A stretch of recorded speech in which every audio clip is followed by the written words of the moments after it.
Hey everybody, Tim Dwyer here. Look, sorry, we had a bit of a false start with the video yesterday.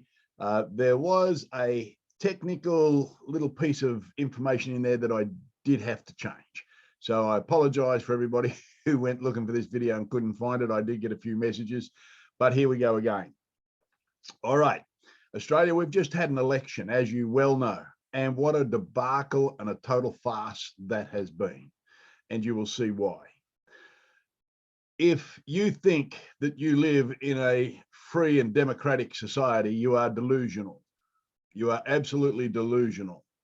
So what I want to point out now is this video, most of my videos only ever go to like-minded people, really, and it's very difficult to get real information out there simply because, well, I guess the truth hurts. Now, if I'd like this video to sort of roll out past the normal people. So, but be careful, because if people are out there and all they're worried about is the footy scores, whether it's football or rugby or soccer or whatever it is, if they're worried, if they're so excited about the, Big Brother house or apprentice show or some cooking show or a talent show, and that's their excitement, please don't show them this. Their mind is too weak and feeble. They won't handle this. You'll cause them an aneurysm or something, like this is only for people who have the capacity of rational thought and can open their mind past the television. Okay, so let me move on. Let me share the screen. Let me bring this up and let me open this one right up here. All right, whoops, there we go. This is the headquarters for the Centre of Destruction of Australia. It's called Parliament House. And if you notice, the flagpole does not touch the ground. There's a symbol in there, guys. There's a message in that. Anyway, election 2022 was nothing more than a dog's breakfast. And I tell you, it'd have to be a mongrel dog at that. This bloke here, Tom. Hey, Tom, how you doing, mate? Mate, geez, you stuffed this up, mate. Fair income. Not enough duct tape to fix this. Hey, Tom, you have one job to do, mate. Just one job. Really had to run an election. One job. And part of that was to train people on the procedures and what's lawful and what's not. And most of the work had been done for you, before you, by others. And all you had to do was implement it. But no, Tom, you messed up, mate. You messed up. Why? You kept changing the rules. Nobody knew what was going on. The people working in the polling booths, they didn't have a clue, right? Even the people running in the Senate and things like that, you kept changing the Senate paper. You mucked everything up, Tom. Fair income. That was just a dog's breakfast, big time. You single-handedly, Tom, destroyed the Australian 2022 election. Oh, hang on. Or was that what you were meant to do, Tom? It was just a question. But anyway, it's a possibility that Tom could be a post turtle. You drive down the road, country road, and you're on a corner post, big corner post on a paddock, and you see a turtle sitting up there on the top, just walking around and around and around. Now, you've got to pull up and have a look at this thing. When you see a post turtle, you just got to stop. And when you stop and you go back there and you look at this thing and you work it out, there is no way known on God's green earth that thing got up there on its own. That turtle could not elevate itself to that height, right? It had to have somebody put it there. Once it got there, it didn't know what it was meant to be doing. It just walks around and around and around in a circle. A bit like Tom, perhaps. So a post turtle has been elevated beyond its position, beyond its capacity. Once it's up there, it doesn't know what to do. It looks pretty stupid walking around and around and around. And so the best thing you can do is lift the turtle off the top of the post. Right, now be careful, they snap, right? They'll bite you. But you lift the turtle up off the post and put him down back near the creek somewhere near a swamp, so they can get back into the dirty water, the swampy water. They prefer the swamp. The turtle likes either a creek or a swamp, right? So let's help Tom get down off that post where somebody put him that he can't function in, right? Let's get Tom back down to the swamp. That's our job. And so let's get about it. So who was doing the counting of your vote? You see, it matters not. It matters not who votes or who they vote for. It only matters who counts the vote. Now, Tom couldn't get enough employees, so he outsourced. And he outsourced to a company like Randstad. He outsourced to companies like ADCO. He outsourced to companies like MacArthur and others. I've had emails from many people with all sorts of different employment agencies from around the country. So, but let's have a look at this. This is pretty interesting. Randstad. Now, I'd never heard of them, but that doesn't matter. I'm not looking for a job. Okay. This was an ad in Queensland in the paper and online. We are looking for count staff to work on Saturday, the 21st of May, with potential for work in the following within the following days.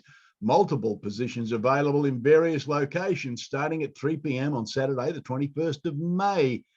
Ooh, beauty. Candidates must be an Australian citizen, be over 18 years of age, and be fully vaccinated against COVID-19 and willing to wear a mask. Now listen to this bit. This is classic. This is God only known classic. Be able to sign a political neutrality form. Did they not vote? Now I know that means they're not part of a political party. However, a political neutrality on election day. Come on, Tom. Geez, mate. You got to work this shit out, right?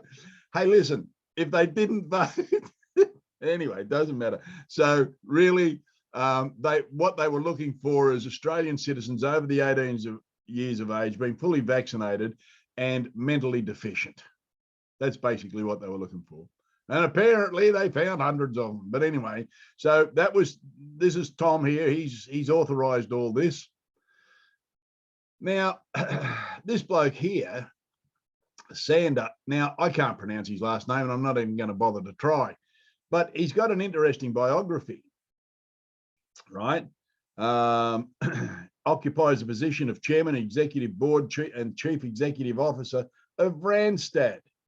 Oh, hello. That's the same as this other mob back here, isn't it? Let's go back here. Randstad. All right. Chief Randstad is also on the board of ACOM, Out and Equal Workplace Advocates. He's previously occupied the position of independent director of Virtus Corporation and group chief executive products at Accenture. Now, here's his card up here for Accenture. This is important. He's the CEO of Randstad and was the CEO at Randstad, at Accenture. All right, now, here's some information came through. He moved to take on the position of CEO in Randstad in 2019, right after they wrote the new election software in his previous company he previously ran. So in his Accenture company, they wrote the software funded by the Australian government for $44 million, once in a generation overhaul, because that company ran the software for counting the votes. Now he's supplying the people to run the show. Interesting. Oh my God, look at this. Look at this. Hello. All roads lead back to Klaus. Sander is part of the World Economic Forum. He's a Dutchman. Nothing wrong with that. My wife's Dutch. But he's had a lot of different jobs. But he is now in the Global Management Committee of the World Economic Forum. Now, this bloke here supplied the staff for the election by his mate Tom. There's Tom, right? Post Turtle Tom, right? And so he gets this guy's company to put out staff for the election. So as this bloke, this next post turtle here, Albanese, right? Sleazy Albanese, right? Could get his job because this thing here, Schwab, wanted Elbow Sleazy in office. Now, you got to look at this. Look at the face on this thing. Right? It is just evil. I'm sorry, the man is evil. And by the way, his mother was a Rothschild, so the wheel just goes round and round and round here, people. If you think Australia is a free and democratic society, you are delusional. Here's some information came out of South Australia, and we've got this from, this is going on all over the country, Queensland, WA, Victoria, South Australia. Now, there's a recording, which I won't play. I won't play the recording because we want to hold on to that because it is gold. I tell you, it is gold. Here's proof that at least one AEC supervisor in an official yellow AEC vest was not employed by the AEC. And at the 59-second mark, she says, well, I'm not employed by the AEC. Ooh, and she's running a polling booth. Not good, not good. So which private contract hands were counting and handling the votes and giving voting and counting advice? And who were they employed by and what were their instructions? Ooh. Were the staff paid by Climate 200, World Economic Forum, Schwab, Soros? Ooh, maybe looking at rats here, maybe looking at rats. Okay, well, were the Labor, the Greens or the Teal volunteers touching, counting and managing the ballots without paid supervisors, without properly being supervised? I tell you what, it is just thick. I tell you, thick. So let's get on to the actual swearing in of Mr. Elbow Sleazy. All right.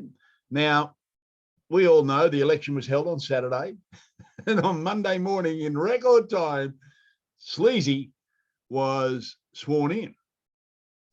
Was he? Or is it all just theatre? This is the proper oath or affirmation. So Elbow Sleazy would do an affirmation because he didn't want to hold the Bible. I think that's how it works. Anyhow, the affirmation, I, AB, do solemnly and sincerely affirm and declare that I will be faithful and bear true allegiance to Her Majesty Queen Victoria and her heirs and successors according to law, right? Now we can substitute the name of Queen Victoria for the current Queen, which would be Queen Elizabeth of the United Kingdom of Great Britain and Ireland. That's what's got to be put in there, okay? So let's have a bit of a look-see here, what's going on.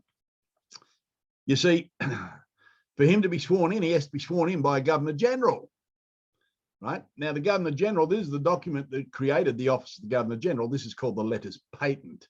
The Governor-General was to be the Queen's representative here in Australia. One of his roles was to swear in a legitimate parliament because he was under this document. There's the seal.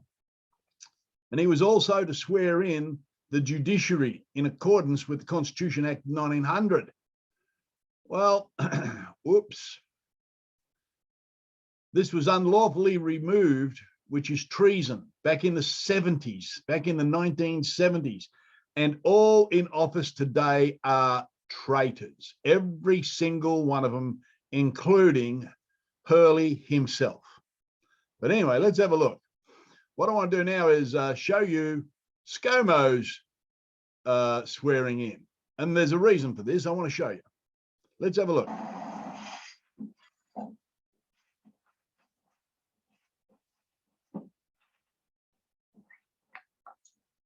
Thank you, ladies and gentlemen. Please proceed.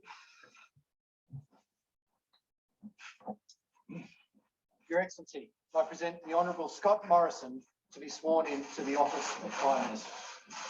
Mr. Morrison, I invite you to take and subscribe the oath of office as Prime Minister of Australia.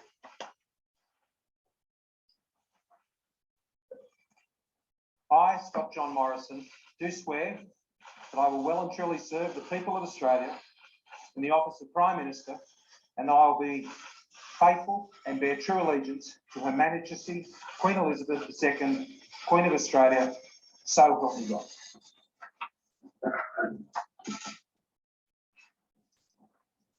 The Queen of Australia, so help me God. There is no such beast. That is some fictional watery tart they dragged out of Lake Burley Griffin. That is a fictional character, does not exist. He swore a false oath to a false queen. Let's have a look at Albo's oath. And keep in mind, the oaths should all be the same, identical. I present the Honourable Anthony Albanese to be sworn in to the office of Prime Minister.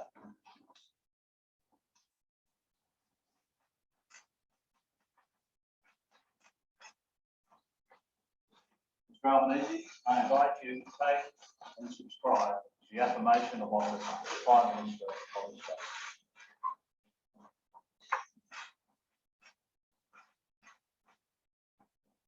I, Anthony Norman Albanese, do solemnly and sincerely affirm and declare that I will well and truly serve the Commonwealth of Australia, her land and her people in the office of Prime Minister.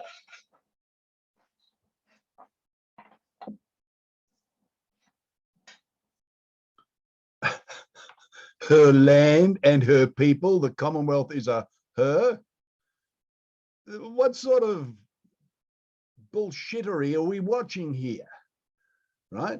Well, let me explain to you. I can show you exactly what sort of bullshittery that's going on, right? Now, this bloke over here, the bald-headed fella, he's supposed to be the Governor General.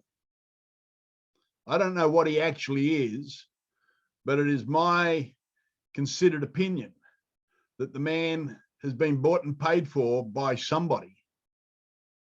And he is a traitor to everybody in Australia, right? His name is Hurley. He was in the military. God help us all. So no mention of any monarch or heirs or successors. And so that what he just did then was just pure theatre. It really was. Now, this is from a Freedom of Information Act from when ScoMo got in and went through, and the video that we watched on ScoMo, swearing allegiance to the Queen of Australia. Have a look at this. The oath sworn by the Prime Minister in the May 2019 video referenced in your request is the standard oath of office sworn by government members of the Parliament when they are appointed to the ministry. This oath is administered separately to the one prescribed by the Constitution, as it is only sworn by appointees to the ministry as separate from the Parliament. As separate from the Parliament. So Albanese is sworn an oath separate to that of the Parliament. This oath is symbolic and holds no legal bearing with regards to the person's status as a member of the ministry. Noting, this is provided for by a separate instrument of appointment. People, what you just saw and what was put all over television was pure theatre, absolute theatre.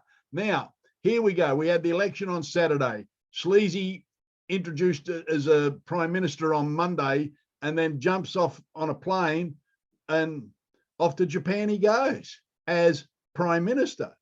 He has no actual authority. That oath gave him no authority whatsoever, right? Okay, this oath is administered separately to the one prescribed by the Constitution. We get down here. This oath is symbolic and holds no legal bearing with regards to the person's status. Albanese over there committing a crime, impersonating a lawful official of this country. Criminal act. Harry Talbot Gibbs, he said, I therefore have come to the conclusion that the current legal and political system in use in Australia and its states and territories has no basis at law.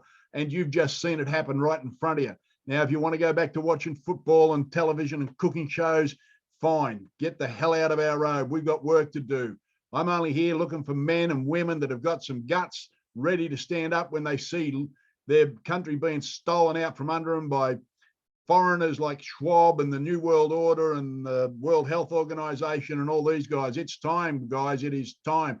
It's blatant. They are coming out of the woodwork like rats. In 1942, Chief Justice of the High Court Latham said, a pretend law made in excess of its power is not and has never been a law at all. Anybody in the country is entitled to disregard it.